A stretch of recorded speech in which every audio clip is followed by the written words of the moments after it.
그 광대하심의 영광을 비하리라. 너희는 인생을 의지하지 말라. 그의 호흡은 코에 있나니 새말 가치가 어디 있느냐. 아멘. 고난주간 특별 새벽계 기도회 기간 동안 광야를 이겨내는 신앙이라는 주제로 함께 말씀의 은혜 나누도록 하겠습니다. 오늘은 그 첫 번째 시간인데 광야로 이끌리다 이런 제목으로 함께 은혜 나누겠습니다.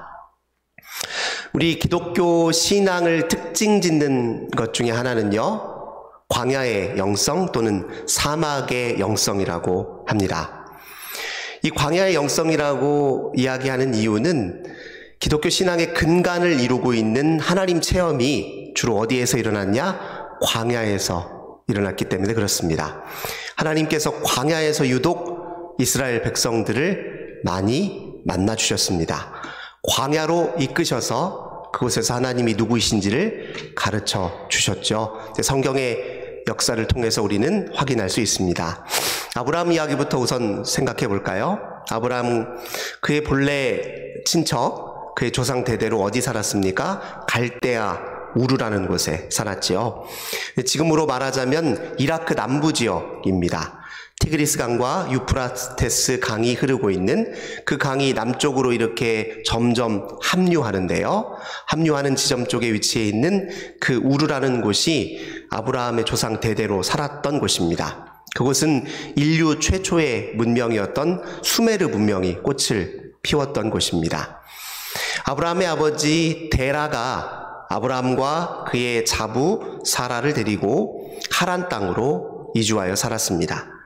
그 하란 땅은 지금으로 말하자면 고대에는 아수르 지역이라고 해당할 수 있고요. 지금으로 말하자면 시리아 지역이라고 할 수 있는데, 그 지역의 위치에 살고 터를 잡고 살고 있을 때 아브라함 나이 75세 때에 하나님이 그를 부르셨습니다. 가나안 땅으로 그를 부르셨죠. 사실 75세라는 나이면 어느 정도 자기가 살고 있는 곳에서 기반을 잘 닦고 안정적인 생활을 누리고 있을 터인데, 그를 하나님께서 아주 낯선 곳으로 이제 부르셨습니다. 그러니까 그 입장에서 보자면 하나님께서 인도하시는 곳은 자기가 살 만한 땅도 한 평 없고 집도 없는 곳이었어요. 자기 생계를 유지할 만한 아무런 이제 근거와 토대가 없는 곳이었습니다. 근데 아브라함은 하나님의 약속 하나 믿고 지금 낯선 땅으로 이동했죠. 그 입장에서 볼 때 가나안은 이제 광야였습니다. 자기가 터잡고 살 수 있는 근거가 없는 곳이었기 때문에 그렇습니다. 하나님은 왜 그를 가나안으로 이끌으셨을까요? 그의 조상 대대로 살았던 갈대아 우르나 그리고 하란 지역은 어떤 신을 섬기고 있었냐면 달의 신을 섬기고 있었습니다. 달의 신 난나를 섬기고 있는 곳이었어요. 하나님께서 아브라함에게 명하셨을 때 뭐라고 하셨죠? 너는 네 친척 본토 아비집을 떠나 내가 네게 지시한 땅으로 가라. 그를 가나안이라고 하는 낯선 땅으로 인도하셨던 첫 번째 이유는 무엇입니까? 그가 지금까지 조상 대대로 의지하고 있었던 우상을 버리라는 것을 의미합니다. 그가 이제까지 의지하고 의존해 왔던 모든 삶의 양식과 문화와 종교를 다 버리라는 의미를 갖고 있었죠.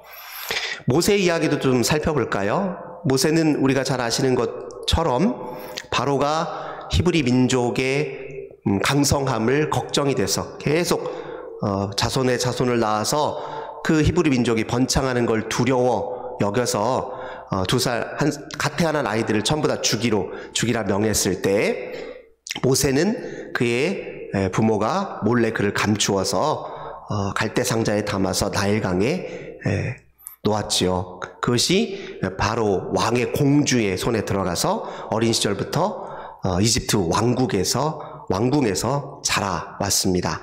그런데 이제 어느 날 다 장성한 이후에 애굽 사람이 자기 동족이었던 히브리 민족을 괴롭히는 것을 보고 우발적으로 살인을 저지르게 되잖아요. 그래서 그가 어디로 도망합니까? 미디안 땅으로 도망합니다. 지금으로 말하자면 사해 남동부 지역에 위치해 있는 사막인데요. 요르단 지역에 속해 있습니다.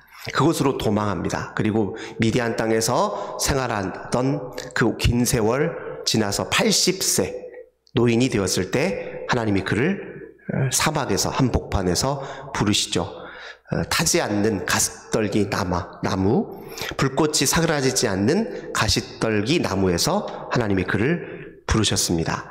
오랜 생활 그가 광야에서 생활을 했습니다. 유목민으로서 생활을 했죠. 아브라함도 가나안 땅에서 유목민으로 생활해야 했고 모세도 그러해야 됐습니다. 그 긴 세월 동안 모세는 이집트 왕국에서 배웠던 모든 자기 문물이 있을 것이죠.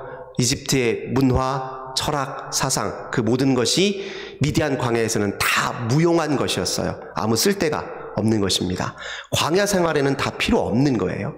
왕궁에서 배웠던 모든 기술, 광야 생활하는 데는 다 의미 없습니다. 왕궁 생활을 하는 동안에 그는 누구보다도 부유하고 풍요하게 살았겠죠. 광야에서는 그 모든 것들이 다 무용한 것들이었습니다. 긴 세월 광야 생활을 해왔기 때문에 사실 이스라엘 백성들이 애굽을 빠져나와서 40년 동안 광야 생활을 하는 동안 모세의 그 탁월한 지도력이 거기서 발휘할 수 있었습니다. 왜냐? 그가 이미 미디안 땅에서 광야를 경험해 보았기 때문에 그렇습니다. 광야는 사실 어떤 의미를 가지고 있냐면 지금까지 내가 마음으로부터 의지하고 있었던 내가 갖고 있는 것, 또 내가 할 수 있는 것, 그 모든 것들이 무용해지는 곳입니다. 의미가 없어지는 곳이에요. 예를 들면 은과 금이 광야에서 무슨 소용이 있어요? 광야에서 필요한 건 당장 먹을 물입니다. 당장 먹을 음식이에요. 은과 금은 있어봐야 소용이 없는 곳입니다. 광야는 그런 의미를 갖고 있습니다. 오늘 본문의 배경이 되고 있는 이 이사야 선지자는 이스라엘 백성들에게 무엇을 경고하고 있냐면 하나님께서 너희들을 또 다시 광야로 이끄실 것을 예고하고 경고하고 있습니다. 우리가 잘 아시는 대로 남쪽 유다는 주전 587년에 바벨론이라는 나라에 멸망을 당하고 포로 생활을 갔습니다. 하나님 이사야 선지자를 통해서 바벨론 포로 생활을 예고하시고 경고하셨습니다. 이스라엘 입장에서 보면 그건 다시 광야 생활입니다. 가나안 땅의 풍요한 삶을 버리고 낯선 타국 땅에서 서럽게 노예처럼 또 감옥에 갇힌 사람처럼 그렇게 살아야 하는 곳이 바벨론 포로 생활이었죠. 다시 하나님은 이스라엘을 광야로 이끄시겠다고 경고하셨습니다. 그 이유는 어디에 있습니까? 우리가 이사야 1장과 2장을 통해서 살펴보면 그 이유를 알 수 있습니다. 당시 이사야 선지자가 활동했던 시대는 이스라엘 왕 중에 요담과 아하스와 히스기야 왕이 통치했던 시대입니다. 이 세 왕이 통치하고 있던 시대에 신흥 강국 아수르가 점점 그 세력을 확장시켜서 이제 팔레스타인 가나안 지역까지 그 세력을 확장하고 있었던 시기였습니다.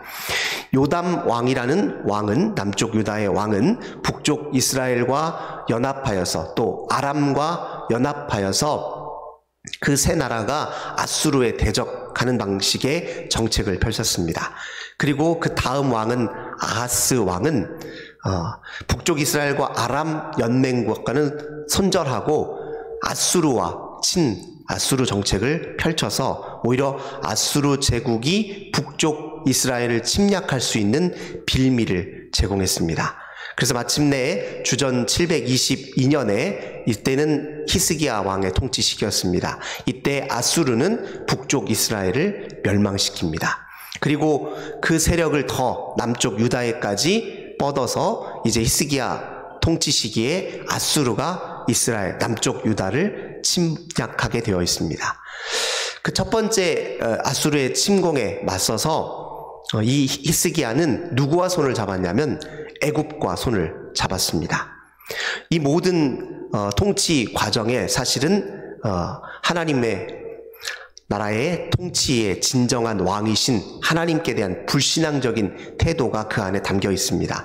즉 큰 나라의 강대국의 힘을 의지하여서 국면한 위기를 돌파해 보려고 했었던 왕들의 잘못된 선택이 가로놓여 있었던 것이죠. 히스기야가 애굽과 손을 잡으려고 했을 때 이사야 선지자는 그것을 경고했습니다. 그것은 하나님의 통치를 인정하지 않는 일이고 하나님께 불순종하는 일이라 경고했습니다. 히스기야의 첫 번째 그 애굽과의 동맹은 실패로 끝나고 말았습니다. 그래서 아수르에게 첫 번째 전투에서는 패배하여서 그에게 굴욕적으로 아수르 왕에게 절을 하고 조공을 바쳐야 하는 일을 경험하게 되었습니다. 그러나 히스기야가 다시 하나님 앞에 회개하였을 때 하나님이 아수르를 물리칠 수 있도록 도와주셨습니다. 그래서 아수르가 한참 그 세력을 확장시켰을 때 이집트 북부 지역까지 전부 다 영토를 넓혔지만 남쪽 유다만큼은 아수르 손에 넘어가지 않았습니다. 그렇게 왕의 통치들이 이어가는 중에 사실 그 내적으로 더 큰 문제가 발생하고 있었습니다. 어떤 문제가 있었느냐? 그들이 하나님을 형식적으로 예배하기 시작했습니다.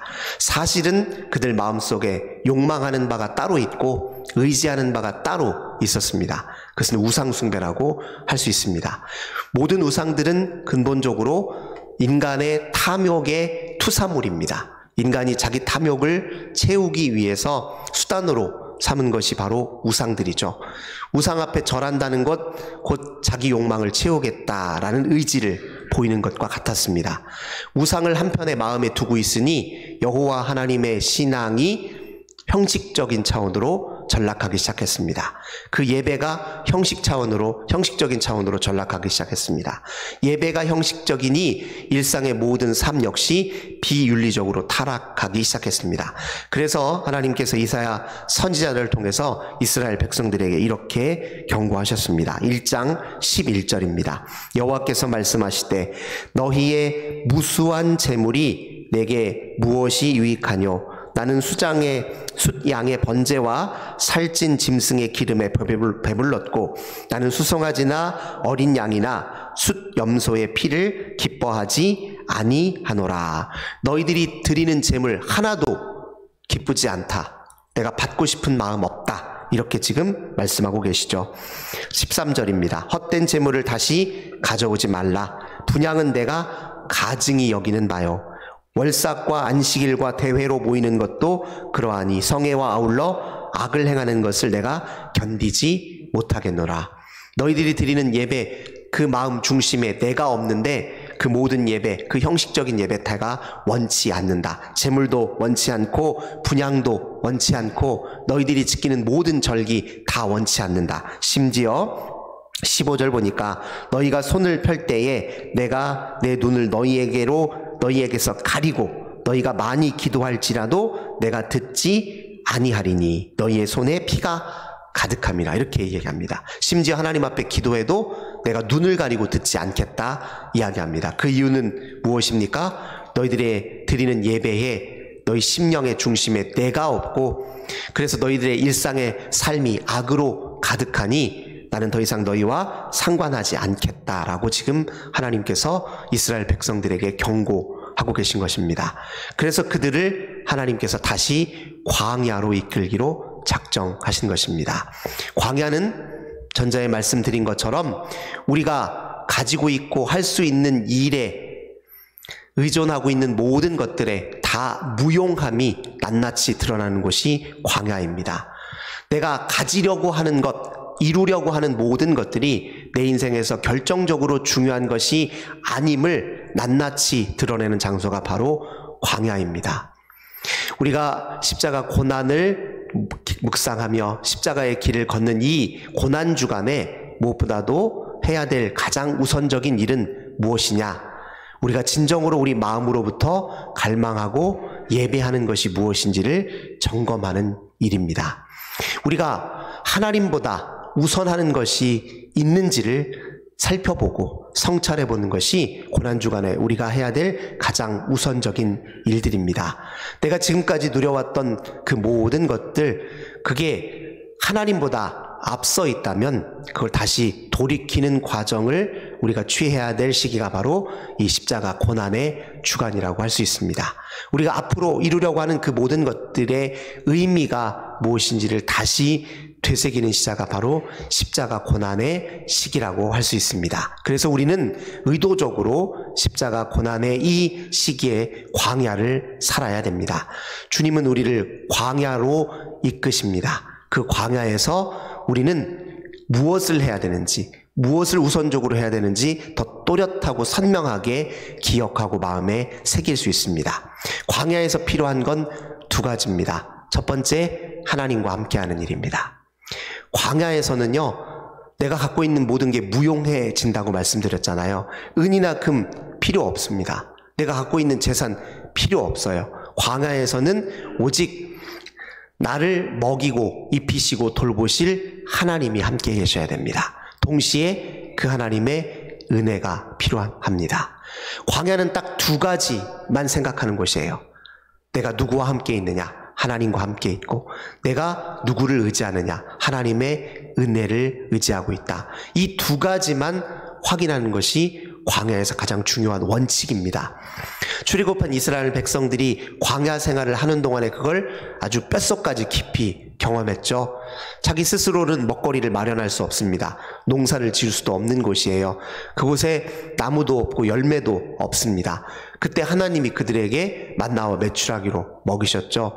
하나님이 아니면 그냥 먹을 수도 없고 마실 수도 없는 자리였죠. 그래서 그들은 내 생명의 주인이 하나님이시고 하나님이 아니면 난 한순간도 살 수 없다라는 사실을 뼈저리게 기억하고 경험했던 것입니다. 우리 인생에 이 두 가지가 제대로 갖춰져 있는지 살펴볼 일입니다. 나는 정말 하나님과 함께 살고 있는가? 진정으로 하나님과 함께 살고 있는가? 나는 그 무엇보다도 하나님의 은혜를 가장 우선적으로 갈망하고 있는가? 이걸 진지하게 다시 한번 되돌아보고 그 앞에 다시 겸손하게 서는 우리가 되어야 됩니다. 말로는 하나님의 은혜를 찾고 말로는 주님이 나와 동행하시지라고 하지만 실제로 내가 주님과 함께 살고 있는지를 되돌아볼 일입니다.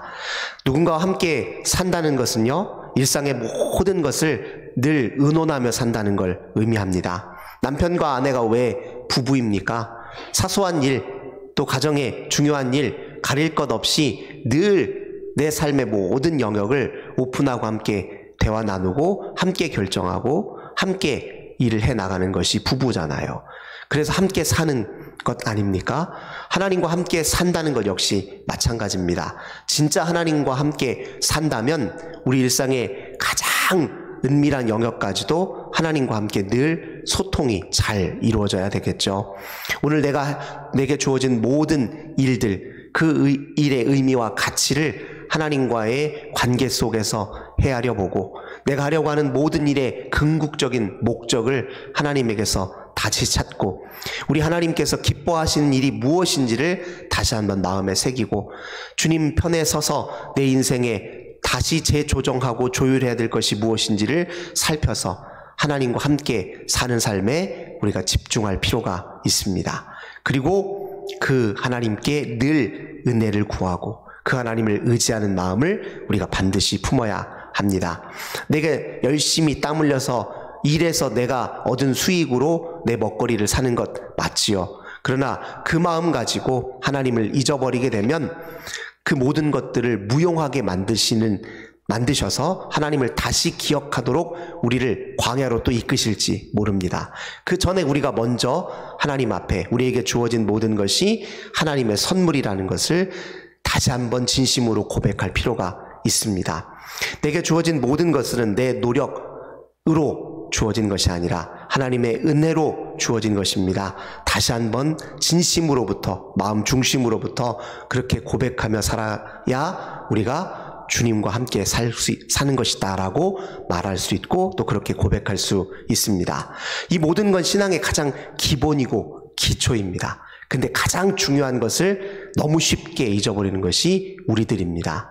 그래서 또 다시 한번 우리는 마음에 새깁니다. 다시 한번 마음에 점검하죠. 정말 저는 주님과 함께 살고 있습니까? 주님의 은혜가 우리 삶의 가장 우선적입니까? 다시 우리는 주님 앞에 묻고 기도해야 됩니다. 그래서 주님이 우리로 이 광야로 다시 한번 우리를 세워두고 계십니다. 광야에서 만나는 하나님은 이전에 만났던 하나님과 훨씬 더 깊이 있는 만남이라고 할 수 있습니다. 언제 우리가 가장 애절한 마음으로 주님을 만났던가요? 인생의 광야에 직면했을 때입니다. 내 힘으로 아무것도 할 수 없을 때, 내가 도저히 스스로 이 문제를 해결하기 위해서 답을 찾지 못할 때, 그런 순간에 오직 하나님 외에는 의지할 수 없을 그런 순간에 가장 우리를 하나님께 뜨겁게 만났잖아요. 마찬가지입니다. 우리가 그런 상황을 직면하지 않았다 할지라도 우리 스스로 하나님을 더 애타게 찾기 위해서 집중하여 기도하는 시간이 반드시 필요합니다. 하나님과 단독으로 만나는 시간들이 굉장히 필요합니다. 우리 이 사순절, 특별히 이 고난주간이 그런 기간이 되었으면 좋겠습니다. 평소보다 더 하나님과 더 교제하기 위해서 시간을 의도적으로 좀 내어보십시오. 기도의 시간도 좀 더 늘려보십시오. 말씀을 읽고 묵상하는 시간도 좀 더 늘려보십시오. 그렇게 집중해서 하나님과 관계 맺는 시간이 필요합니다. 마치 내가 인생의 큰 고난에 직면한 것처럼, 지금 내 앞에 아무것도 없고 오직 하나님만 계신 것처럼 그렇게 마음으로 여기셔서 의도적으로 광야를 여기서 살아 보시는 겁니다. 일주일 동안. 그렇게 하면서 하나님 앞에 다시 신앙의 기본으로 돌아가셔서 우리 주님의 더 큰 은혜를 누리시는 저 우리 모든 성도님들 되시길 주님의 이름으로 간절히 기원합니다. 좋으신 주님 감사드립니다. 주님은 우리에게 말씀하십니다. 우리가 인생에서 소중하게 여기는 그 모든 것들, 우리가 이루려고 하는 모든 것들, 우리가 할 수 있는 모든 것들이 사실 주 앞에 무용한 것들임을, 허무한 것들임을, 유한한 것들이면 불완전한 것들임을 다시 한번 마음에 새기라 주님 우리에게 말씀하십니다. 인생을 의지하는 것이 어리석은 일임을 다시 한번 우리에게 일깨워 주십니다. 우리의 호흡 한순간도 우리 스스로 지켜낼 수 없다는 사실을 주님 우리에게 일깨워 주십니다. 그리고 다시 한번 주님과 함께 사는 삶의 그 신비, 주님의 은혜를 갈망하며 사는 삶의 그 신비 앞에 우리를 다시 세워 주십니다. 하나님, 특별히 고난주간 광야를 살길 원합니다. 그 광야 속에서 하나님을 다시 깊이 있게 만나고 경험하길 원합니다. 하나님께 더 시간을 내어드리기 원합니다. 하나님 앞에 더 가까이 다가가기 위해서 말씀 앞에 더 우리 자신을 세워주길 원합니다. 하나님께서 성령으로 우리 심령을 붙드셔서 이 십자가 고난의 기간이 우리 주님과 더 깊이 교제하는 시간이 되게 하옵소서. 주 예수님의 이름으로 간절히 기도하옵나이다. 아멘. 우리 함께